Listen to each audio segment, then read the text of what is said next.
বিসমিল্লাহির রহমানির রহিম। একজন পুরুষ ধ্বংসের মূল কারণ 8টি। কারণগুলো হচ্ছে নেশায় আসক্তি, অর্থাৎ সিগারেট, মদ, জুয়া ইত্যাদি।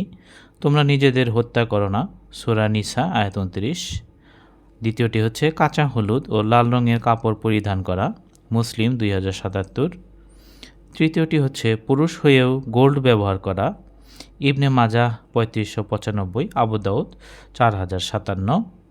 চতুর্থটি হচ্ছে যেসব পুরুষ নারীদের সাজগোজ অনুসরণ করে, অর্থাৎ নাক কান ফোরানো, অর্থাৎ মহিলাদের চালচলন অনুকরণ করা এবং পুরুষদের জন্য রাসূল সাল্লাল্লাহু আলাইহি ওয়াসাল্লামের অভিশাপ, আবু দাউদ 4097, ইবনে মাজাহ 1904।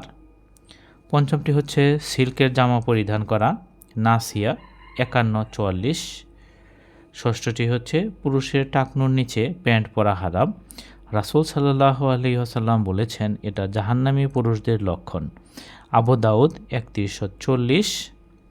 7 নম্বরটি হচ্ছে ইচ্ছাকৃতভাবে জামাতে সালাত আদায় না করা এবং ফরজ সালাত আদায়ে অলসতা, যে ইচ্ছাকৃতভাবে সালাত ছেড়ে দিল সে কাফিরের কাজ করল, মুসলিম 82, তিরমিজি 2619। অষ্টমটি হচ্ছে দৃষ্টি সংযত রাখতে না পারা, নিশ্চয়ই কান, চোখ ও অন্তঃকর্ণ এদের প্রত্যেকটির হিসাব দিতে হবে, সূরা বনী ইসরাইল আয়াত 36।